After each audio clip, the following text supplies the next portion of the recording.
tidak melaksanakan ibadah dikarenakan sudah mencapai tingkat yakin. Makamnya dari tahun itu sampai this time dinamakan Syekh Ahmad Al-Badawi. Maka di Mesir dijadikan tempat ngalap barokah sampai sekarang.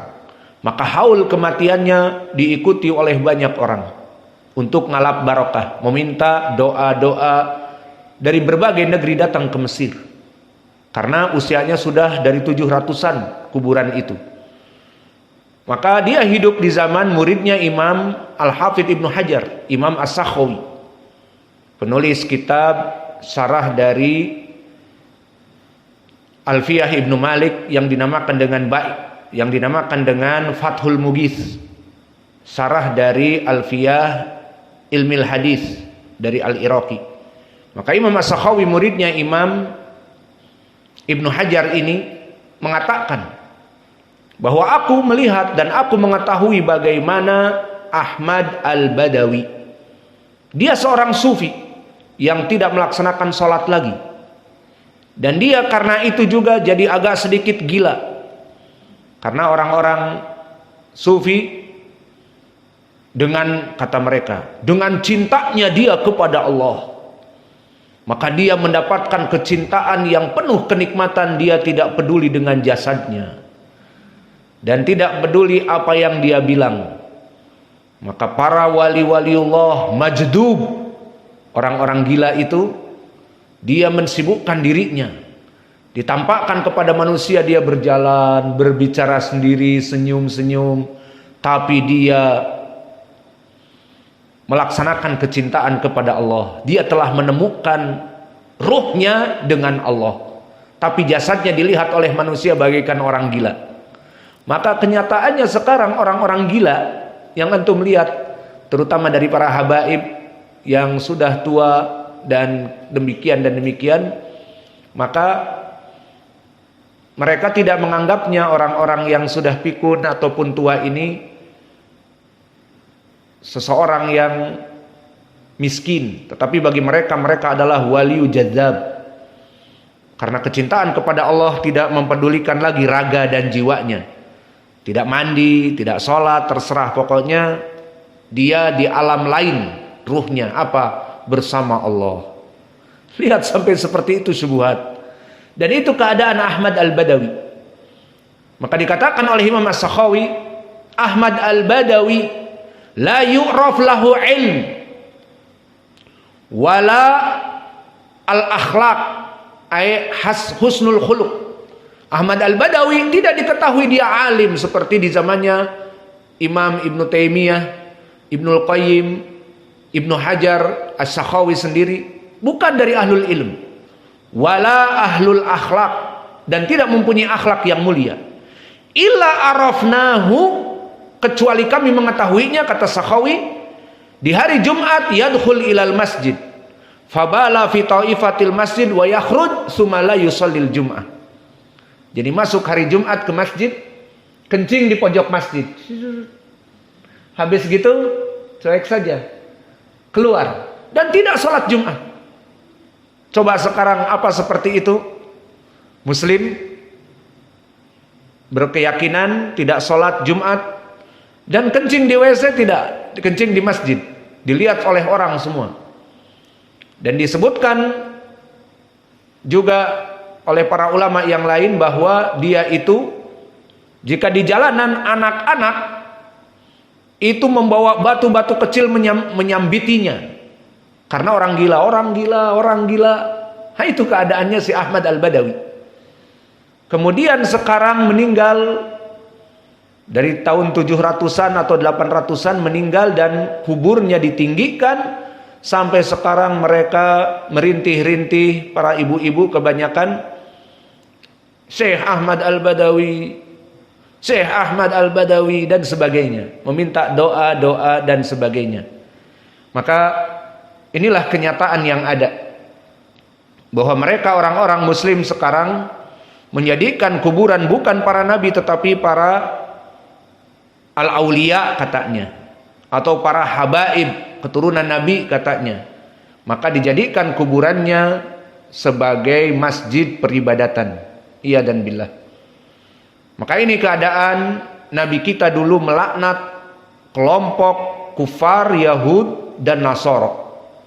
Dan bahkan Nabi juga melaknat dari umatnya, dari ahlil maksiyah. Maka kalau begitu boleh melaknat muslim? Nah, ini pertanyaan lagi.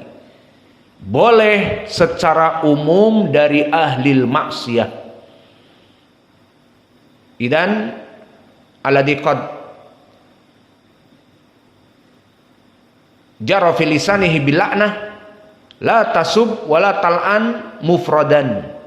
Tal'an am minal muslimin wa min ahli al maksiyah.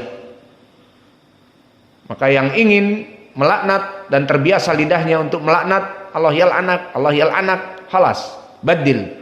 Allah yal'an ahlal ma'asi. Lianna hada waqi' la'ana Rasulullah sallallahu alaihi wasallam ala ahlil ma'asi. Wa kadzalika Allah jalla wa ala. Kama jaa an Aun ibni Abi Juhaifah an abihi Abu Juhaifah qala la'ana Nabiyyu sallallahu alaihi wa ala alihi wasallam al-washimah wal mustawshimah wa akilur riba wa maukilah wa naha an thamanil kalb wa kasbil bagi wa la'anna al-musawwirin. Syahidnya al-washimah wal mustawshimah, dilaknat. Apa maknanya? Yang meminta dibuat tato dan pembuat tato dan pemakan riba dan dimakani riba. Dan begitupun di hadis yang lain dari Ibnu Abbas, la'ana Rasulullah sallallahu alaihi wa ala alihi wasallam al-mutasyabbihina minar rijal bin nisa wal mutasyabihat minan nisa bir rijal. Maka dilarang di dalam Islam perempuan tomboy dan laki-laki bencong. Itu tidak boleh di dalam Islam, dilaknat. Maka dikatakan la'ana Rasulullah al-mutasyabihin minar rijal. Terlaknat perempuan yang menyerupai laki-laki. Maka dia dipotong rambutnya sama dicepak di sini dan pendek dan menggunakan jeans dan seperti laki-laki. Naik motornya motor GL Pro yang ada couplingnya. Al-muhim dilaknat. Dan begitupun laki-laki yang menyerupai perempuan. Maka laki-laki pakai rok, kemudian bawa alat musik, kemudian mengamen, dan bahasanya sedikit ditinggikan agar seperti perempuan. Maka seperti yang kalian lihat, para banci yang mengamen dan sebagainya mencari uang, itu dilaknat. Dan di lafaz yang lain, la'ana Rasulullah sallallahu alaihi wasallam al-mukhannatsin minar rijal wal mutarajjilat minan nisa. Maka dilaknat oleh Allah para laki-laki yang menjadi perempuan dan para perempuan yang bersifat seperti laki-laki. Maka ini banyak lafaz tentang pelaknatan. Dan di hadis ini hadis yang sahih muttafaqun alaih. Dan begitupun di hadis yang lain dari Ibnu Umar, la'anallahu al-wasilah wal mustausilah wal wasimah wal mustausimah. Al-wasimah wal mustausimah qad marra ma'ana tato, dan meminta dijadikan tato, memberikan pembuatan tato dan meminta ditato, maka semuanya terlaknat. Dan juga orang-orang perempuan yang wasilah wal mustausilah, yang menggunakan rambut wig, rambutnya botak menggunakan wig, atau rambutnya pendek dipanjangkan dengan rambut yang lain untuk tujuan kecantikan, maka ini dilarang. Wa kadzalika Nabi Hurairah an Nabi sallallahu alaihi wa ala alihi wasallam qala la'anallahu as-sariq yasruqul baydah fatuqta'u yaduh wa yusriku al-habla fatukta yaduh. Maka dilaknat orang-orang yang mencuri, dan dengan mencurinya itu dia dipotong tangannya. Dan juga di dalam hadis yang muttafaqun alaihi juga diriwayatkan oleh Imam Muslim dari Abdullah bin Abbas, la'ana Rasulullah sallallahu alaihi wasallam akilur riba wa maukilah. Dilaknat oleh Nabi Muhammad sallallahu alaihi wasallam pemakan riba dan yang dimakani riba. Pertanyaan yang besar di sini. Kalau pemakan riba, antum perlu tahu di sini bahwa orang-orang yang kerja di bank itu madorotnya sangat besar. Dilaknat oleh Nabi. Dan gambarannya bagaimana pemakan riba, rentenir, baik pemakan riba di bank konvensional ataupun di tempat yang bukan bank, seperti banyak sekarang ini kita lihat di Blok B saja, kios-kios dibuka, kemudian ada tulisan yang ingin dengan mudah mendapatkan uang silahkan kemari. Jadi bukan bank, tetapi kumpulan dari orang-orang yang mempunyai uang dan menerima dari orang-orang yang meminjam uang, dan dengan mudah, hanya dengan fotokopi KTP maka sudah bisa.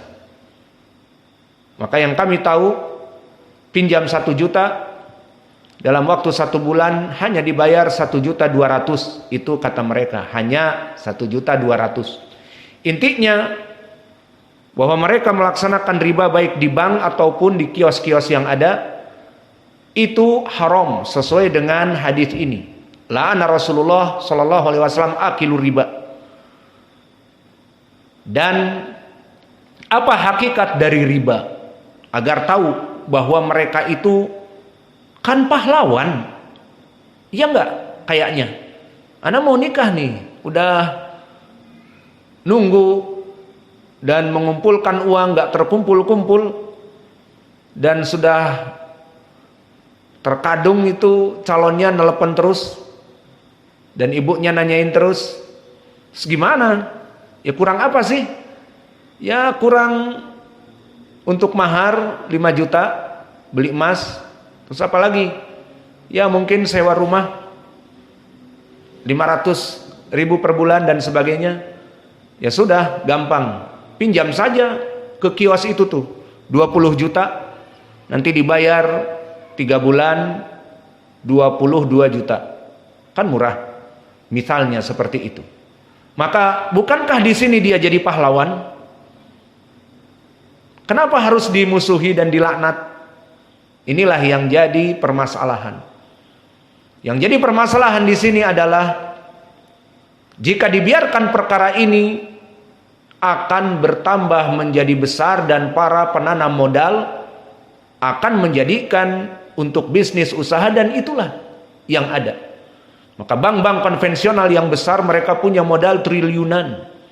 Kemudian dengan syarat itu membuat bank di mana uang yang triliunan itu diputar, dipinjamkan kepada para nasabah, dan mereka memberikan tiap bulan potongan-potongan dari gaji-gajinya dan sebagainya, dan tambahannya. Kalau satu orang ada tambahan 2 juta, ini 20 di Indonesia mungkin 100 juta ke banknya dia. Maka berapa uang? Belum dari itu yang kena penalti, yang tidak bisa bayar, digadaikan surat tanahnya, digadaikan mobilnya, digadaikan vilanya, maka dapat keuntungan. Ini dia yang menjadi poin, bukan masalah pahlawan. Pahlawan mungkin kamu melihat sekarang butuh uang 20 juta, nanti dibayar 22 juta, 23 juta atau lebih dari itu. Jika waktunya panjang, seperti yang mengambil rumah dan mengambil mobil yang